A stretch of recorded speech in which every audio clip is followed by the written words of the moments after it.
Well, John, thanks for your time. I know you would have wanted a game, but it was a game-free week, so how has it been? Pretty refreshing, hopefully. We trained through the week. They've had their weekend off, spent some time with their families, and came back in yesterday. Another session today, and yeah, they're in good spirits. Looking forward to Friday night. Was it a much-needed rest? Oh, I don't think so. It's nice when you get them. You do your best, and you try and take advantage of them. I suppose, yeah, as a coach, you just want to keep playing. I suppose it's nice to, after a win, you want to keep the roll happening, and if you lose, you want to get back on the park pretty quickly. So I'm sure the players would say they like the break. Yeah, I would imagine they would. The big talking point coming out of it, you spoke a lot about the discipline in that game against Huddersfield, and obviously Liam Knight being one of them. No further action was taken after that. What's your thoughts on that? Yeah, still waiting for a bit of clarification around the tackle. So the referees called it as a shoulder charge, and the match review called it as no shoulder charge. So I suppose that's the biggest issue for me. So just you've got players in there asking you questions: what's a shoulder charge and what's not. So I just want to clear that up. Look, it's the system's not perfect, but it's a hard system to get perfect. It's a game where it's fine lines, and the camera doesn't always tell the true story. So it's all, we're all going to be talking about this forever and a day, which is part of the reason why we love the game. But like I said, for me the big one is just clearing up what a shoulder charge is and what it isn't. Yeah, that one in particular, is that raising more questions than answers at the moment? Well, hopefully, when I do talk to the referees, I think they've had a meeting and they've tried to clear up why there was such a differing call on the tackle. So I'll make that call this afternoon, and hopefully we can clear that up. I was going to say, when are you planning to do? Is that in place to do that, or are you just hoping you can get someone? Have you got something set up? I've already spoke to both parties. I'm pretty sure they were going to meet and try and clear it up. So I'll make that call this over. Okay. How open do you feel they are generally to feedback on this? Because again, as you said, it continues to be a talking point, doesn't it? Yeah, you just, whatever you do, you've got to stay strong to what your beliefs are. If they believe it, like if both parties believe it was a shoulder charge, well, we have to get that tackle out of the game, because that's within the rules. So I think everyone and we all want to see consistency. I think they're trying hard to get there, but like I said, it's a funny old game. You get caught in lots of different positions, and like I say the camera angle sometimes doesn't tell the full story of the where that first contact is. So I'm glad I'm not doing that job. I'd just rather do what I'm doing. Interpretation's a big part of it, though, isn't it? Because one person will see it's like, even though they'll be briefed on what the overall sort of guideline is, you're still working on interpretation to some extent, aren't you? Yeah, I suppose you are, and what requires a send off and what doesn't. I think we're all in agreement that if you get a send off with a big period of the game to go, it's virtually impossible to win the game. So, we've been put in that scenario twice, and it's, you don't want to be in there. We've got to be better at what we do. I suppose I don't. That's been going since day dot. What's a send off and what isn't. And again, like I said earlier, we'll probably be talking about that for a long time to come as well. Specifically on Liam, though. Ultimately, are you looking for him to show better judgment in that situation, given what the referee had said just moments before? Yeah, look, we acknowledged, I think I acknowledged publicly and as a group, that it was just bad timing. There was only 3 seconds to go before half time, and we held the advantage at one stage, with 13 men, only 2 points on the scoreboard, and going into half time, I think, playing, just slowly getting to where we wanted to be, and it just changed the whole the tempo of the game. We all of a sudden we had 11 men for another 10 minutes, and then we had 12 men for the rest of the game. So it just changes the way you play. How have you addressed it with the squad this week? Straight to the point, I suppose. You know, there's just the things that are in our control. We have to control. You know, there's some really good sides in the competition. You can be at your best and not win the game. You know, especially where we are at the moment. So it's what we can control. You know, we can control some silly penalties. We can control, you know, some high shots. We can control sort of, you know, where we kick the ball from. So they're the disciplinary things that, you know, we need to focus on. Okay, let's move away from that. How are you looking on the squad front, injury-wise, fitness-wise, etc.? Brad Fash will be available this week. That's probably the only one coming back that is available. What about Harvey, who came off with his hip? He played the game, so he should be right. He trained today. We'll just see how he pulls up on Thursday, but I'm thinking he'll be okay. Okay. I appreciate that there's different timescales on this. How's Jed looking with his hamstring? Well, again, all I can say is he's a week closer. You know, probably maybe got the Catalan game penciled in, but that might be a bit of a stretch. But certainly, I think we got Castleford after. They were a week off and then Castleford. So hopefully, if it's not Catalans, I'd say be around the Castleford game. Does that Challenge Cup final week off almost give you a bit of an easier sort of marker, because you can say, look, let's not push it here, knowing we've got a couple of weeks after that Catalans game? Yeah, it'll come into consideration. Look, at the end of the day, if he's passed fit by the medical staff, we've been out without, you know, sort of regular back rolls for a long time now, so it's something we have to weigh up. If he's passed fit by the medical staff, we'll sort of take that into consideration. How's Jordan Lane's arm at the moment? Hopefully around Castleford as well. That he won't be any before, so it'll be earliest Cass. Then I'm not sure who we play after that, but penciled in for the Cass game. Okay. Oliver Holmes, how's he progressing? No, it's just week to week. He's had an injection. The sort of relines the surface of the knee, I suppose, but it's a week-to-week thing. He'll start light running soon. Just monitor him, week by week. And showing the signs that it was building up. Obviously, you mentioned Brad, he was one of the calf problems. Liam Watts as well? Yeah, he's still it's a little bit longer than what we initially thought. The tear was, just a little bit worse.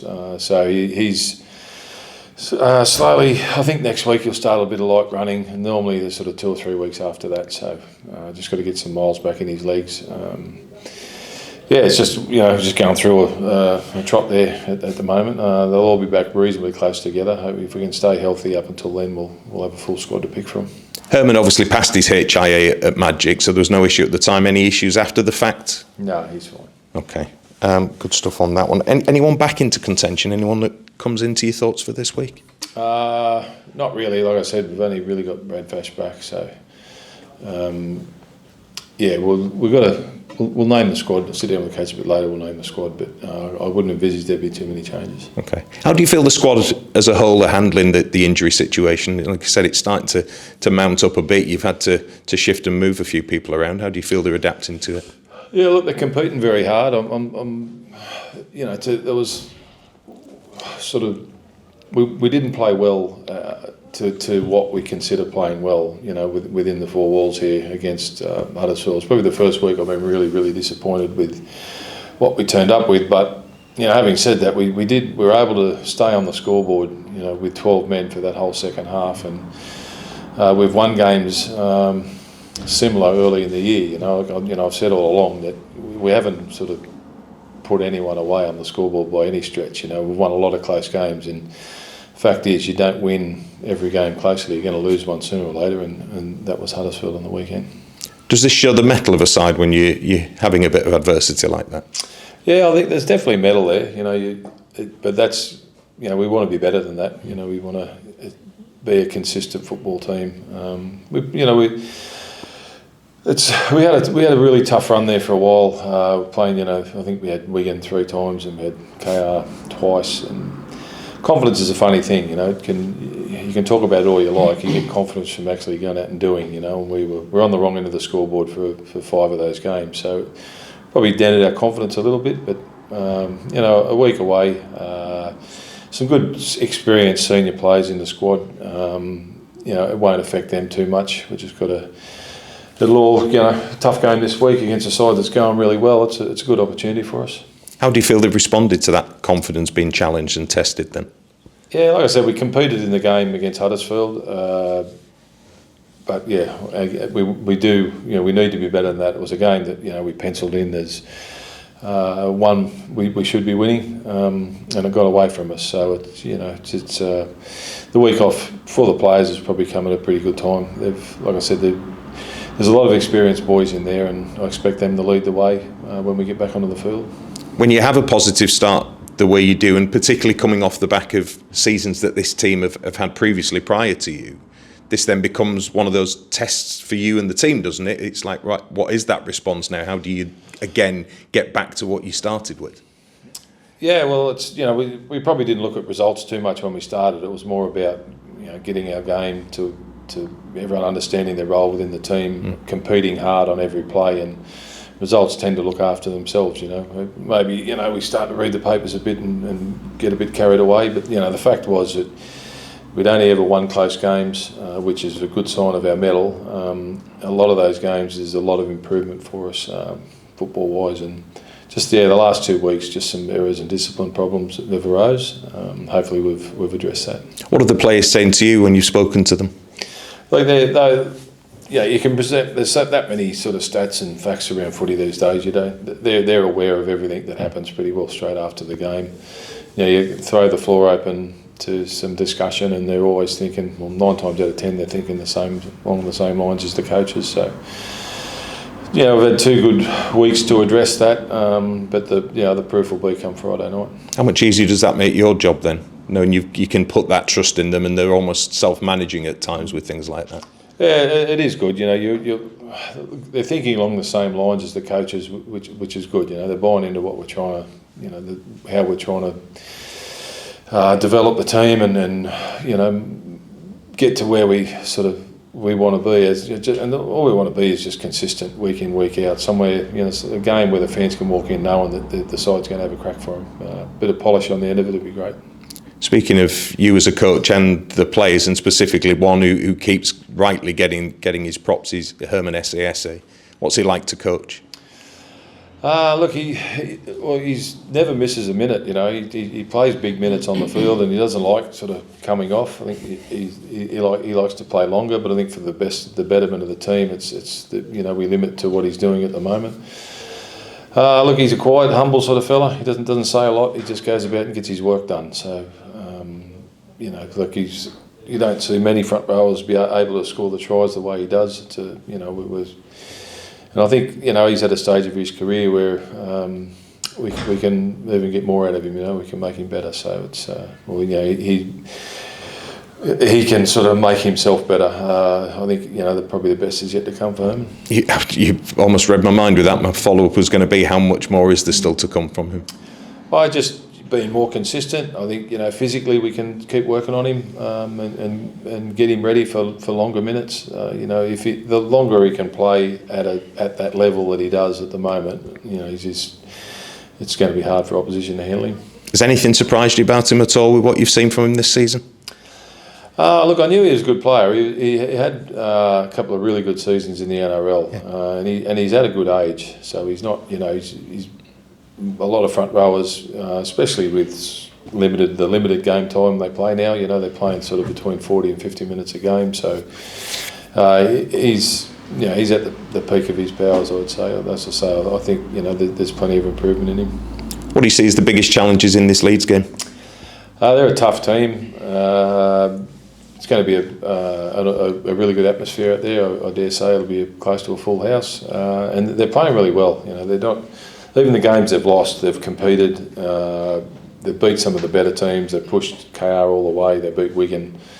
So they're I think they're a bit of a smoky as far as you look at them on paper. They've got class all over the park, and they're very physical. That's why they compete in games. They don't.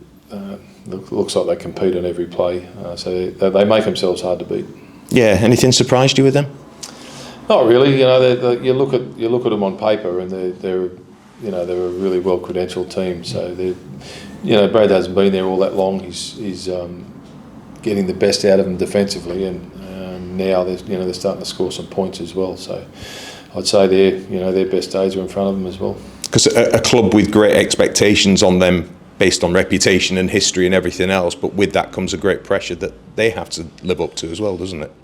Yeah, it comes with everyone, that's just the nature of the competition, everyone wants to win, fans want to win, and if you don't, they look for change pretty quickly.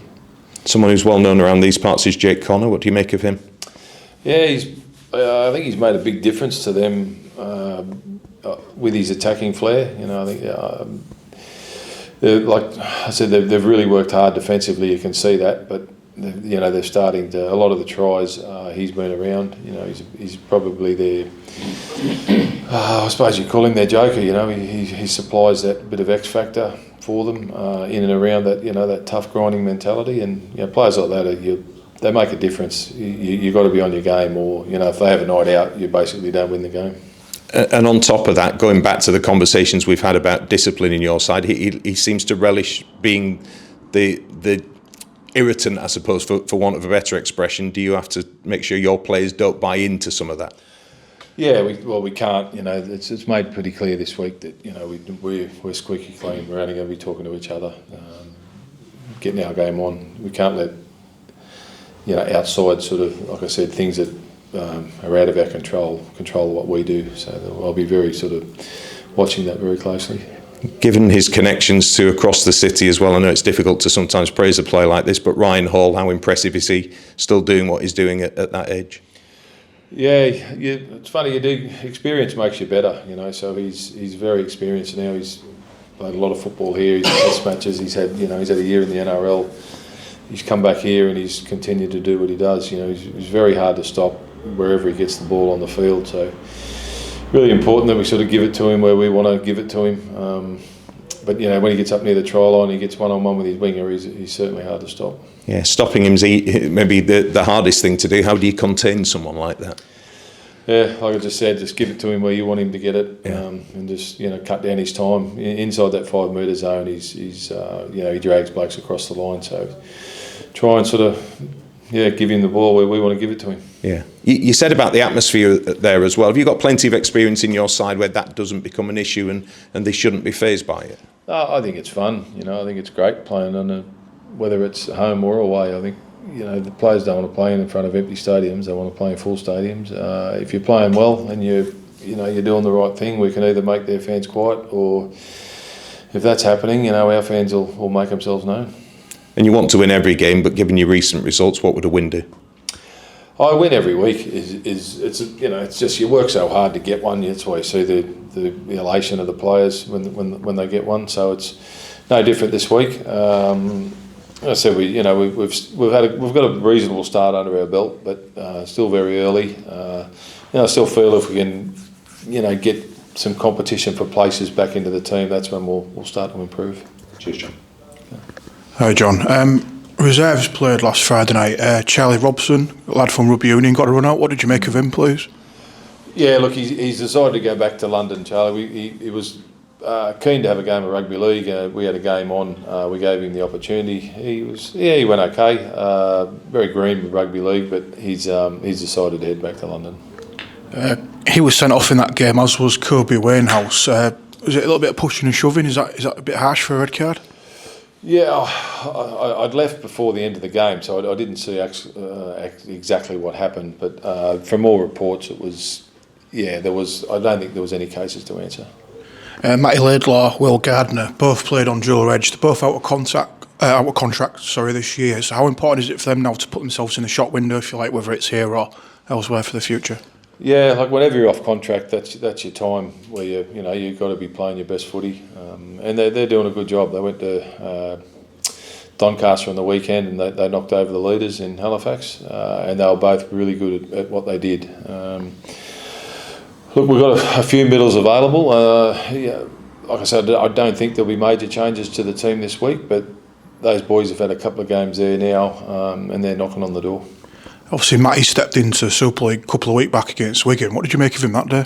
Yeah, I thought he did a real good job. He did exactly what his coaches asked of him, which is all we can ask, he's probably a lightweight middle, I suppose you'd call him, but he's as tough as anyone. He's courageous. He puts his head on the line.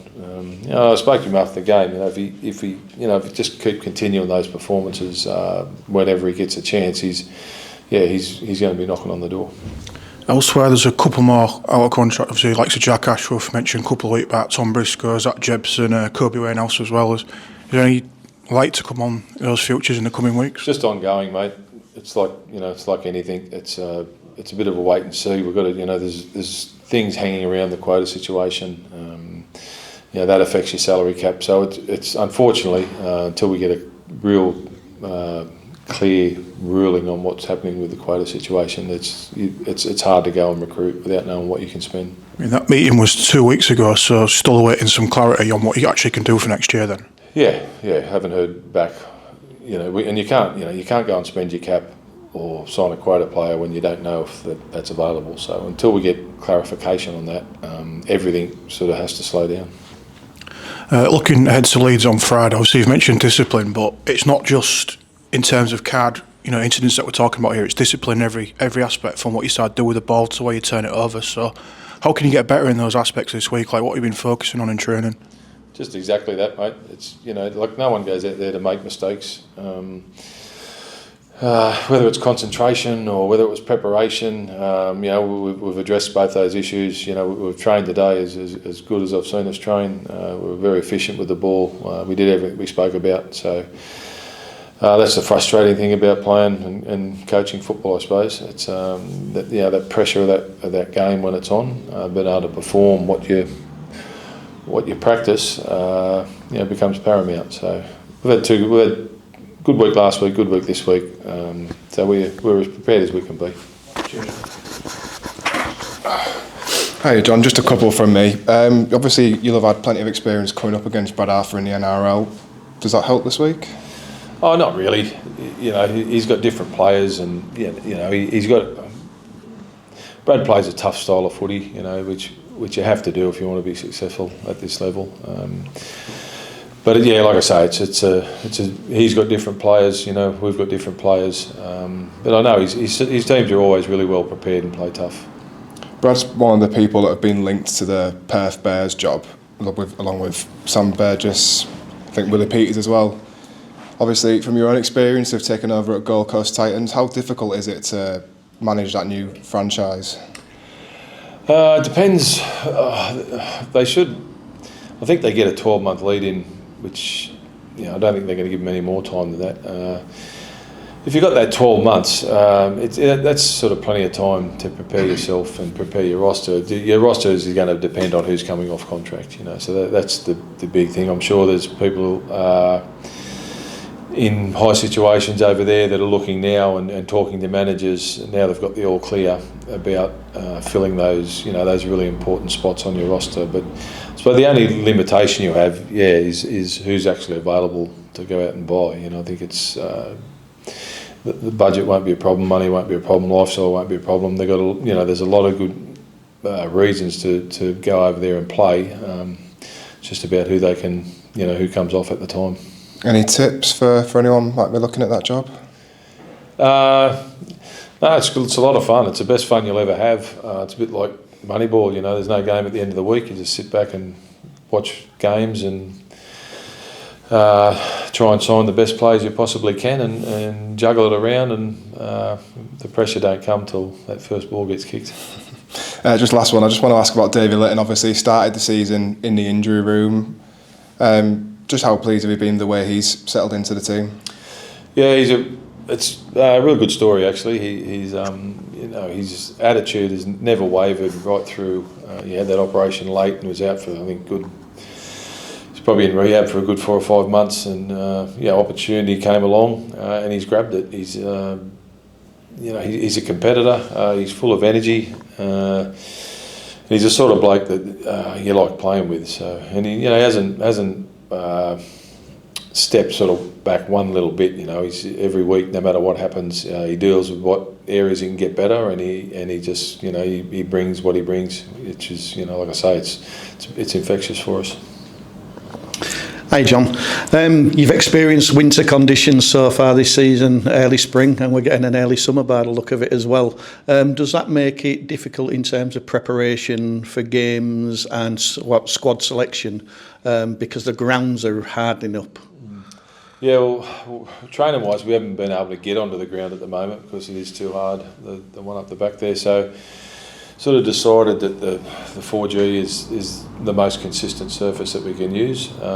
We can't train long times on it, but it's at the moment it's sort of the best we have available to us, and it's been okay. Look, we haven't suffered any major injuries at training, touch wood, and yeah, we don't. We're really diligent with our recovery after every session. Players at the moment, it seems preferable for them to train there than not on the grass. And obviously them players coming back for rehabilitation, it's not ideal for them when you say you're going out for a run and it's such a hard ground for them people as well. Yeah, well, the 4G is not too bad. I think you just got to monitor how much they actually do on it. But we do we get a lot of feedback from the players, and they do a lot of testing and measuring, and we do a lot of recovery. So it's at the moment, it's not a bad thing. Okay, thanks, John. Yeah. Hi, John. You said Brad Fash, you expect him to be back this week. What sort of options does that give you that you've been missing for the last few weeks? Because obviously he's a middle and he can play back row as well, can't he?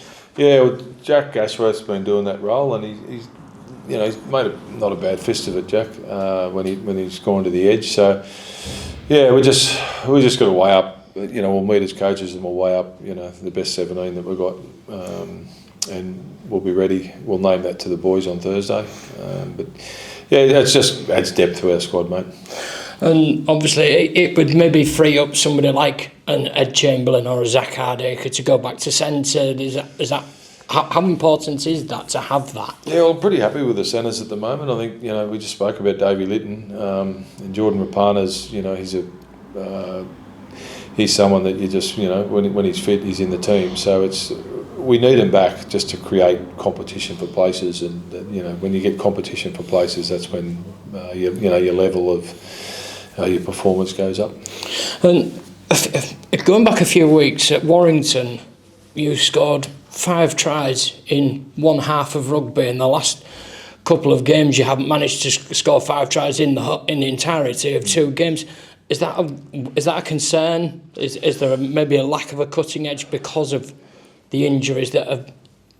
No, I think that's totally down to possession. Look, if you get the ball, 40 times throughout a match, and you get to your end of set 36 times, you're more chance of scoring points. We've been getting 40 opportunities and getting to the end of the set sort of 25 times, so that just limits your chances to score tries. If we hold on the ball, build pressure, kick well, we'll score points. And you brought in the likes of Zach Hardacre, Jordan Rapana, Aidan Caesar, because they've got that experience, that leadership. When you're going through a phase like you are now, having lost 4 of the last 5, how important is that leadership? How important are they particularly in that? Yeah, it's everything. Like they got to lead the way, but it's everyone's responsibility to lift. In other areas as well. They'll lead whether we're undefeated or hadn't won a game. They'll keep leading for us. It's what they do. It's why they're here. It's a responsibility of everyone else around them to bring, their level of enthusiasm and what they can't bring 200 games experience, but they can walk in the door and skip in the door like they want to be here and get ready for the game. And I've got to say that's what they've been doing. So sometimes you go out there and it just doesn't go your way and you don't win. It's just important that we get back on the horse. We've had that break this week, and all us, you guys, fans, coaches, we're all be watching on Friday night to see a response. And I've got to ask, obviously coming at the end of the season, there's a little matter of an Ashes series. People are going to look at people inevitably like Will Price, etc. Is that on the horizon? Is that making the English lads want to give it that bit more because they're thinking, well, and are there any players in your squad that you think Sean Wayne should be looking at? Yeah, I haven't spoken to any of the players about that, to be honest with you. I know for me, if I was playing, it'd be everything. You know, it's to represent the country is the ultimate. So I'd certainly know if I was playing Super League, I'd know that there was a tour coming up, and I'd want to do everything I possibly could to be noticed, to hopefully make it. Look, if we're winning as a team and we're competing in the big games and we're still involved at the back end of the year, that's where the players come from. So, yeah, as far as who's maybe on their radar, I couldn't tell you, but I know if we're competing in the big games at the end of the year, there'll be players with their names on the radar. I mean, one would suggest maybe someone like, for argument's sake, Lewis Martin, after a hat-trick at Wigan in the Challenge Cup, etc., they might say, well, look, he's the future of England. Do they need to be looking at him now? Are you one that won't subscribe to this theory? Oh, he's too young yet. No, I don't. I think if you're good enough, you're old enough. I think that's probably the motto these days. But what they'll be looking at is the sides that are winning big games. That's for me. That's always the telling factor. That grand finals, kangaroo tours, generally the players come from the grand final. If not that, it's the major, this final before. They having experience and playing in big games and winning big games. They're the players you want on the field. Okay, thank you very much. Much appreciated.